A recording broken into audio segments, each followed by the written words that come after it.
Since the end of Roe, the abortion issue has become more complicated politically for the GOP.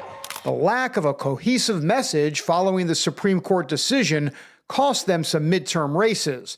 Now, candidates must figure out how to be pro-life while also not turning off swing voters. Former White House Press Secretary Kayleigh McEnany tells CBN News that it's been an overall passive strategy. They never go on offense on this issue. They tend to hide from it, rather than giving an optimistic and loving view for how we as a party treat life and the heartbeat and the child.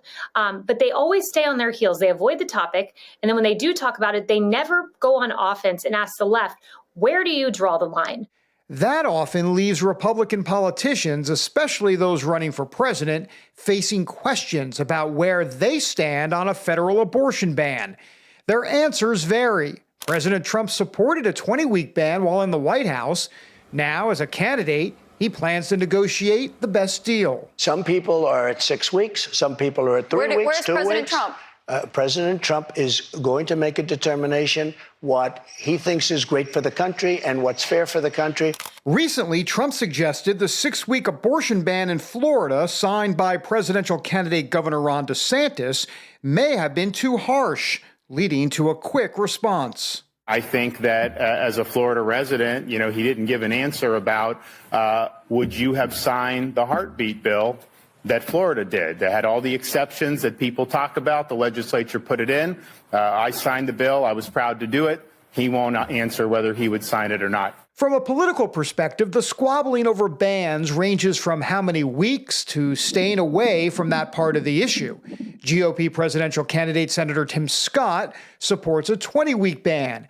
And recently, GOP presidential candidate Asa Hutchinson told CBN News there's a reason the GOP should act at the federal level. I would like to see this resolved at the state level. But I know the Democrats, if they get control of Congress, they're going to have a national abortion standard that opens up the floodgates for abortion. Republicans, if we actually win control of both houses, we have an opportunity to set a national standard on that. If Congress did act on that, and it protected life, and it had the appropriate exceptions in place, then I would sign that bill. On that subject, Republican presidential contender Nikki Haley is taking a wait-and-see attitude.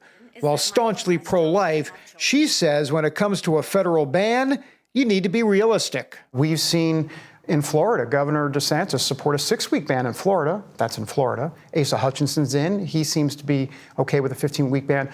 But you're reluctant to kind of go there now. Is that accurate to say you're reluctant right now to go there? Let's be honest with the American people. Let's be honest that no Republican can ban all abortions because we are not even close to 60 votes in the Senate.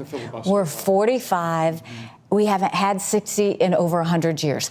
No Democrat can ban all these life laws that are happening in the states because they're not even close to 60 votes. So if we're going to talk about any legislation at the federal level, let's start with consensus.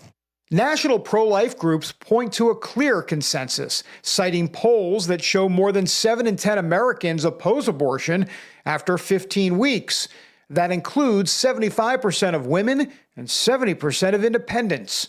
Marjorie Dannenfelser, president of the Susan B. Anthony list, says the GOP needs to stop running away from the issue. What is then the Republican strategy going forward specifically? You say can't be the ostrich strategy. What is the 30-second Reader's Digest pitch here? I would be saying the 15-week minimum standard, yes, it isn't all that we want, but it is consensus in this country. And contrasted with your position, Democrat pro-abortion candidate, it is a winning issue every single time to contrast 15 weeks with unlimited abortion up into the end, paid for by taxpayers. That's what they ought to be saying. Dannenfelser says that includes pro-life congressmen who supported a federal abortion ban before the Roe reversal. Now they see it as a states' rights issue, and she says that's not nearly enough. What's your message to Republican senators and House GOP members as well?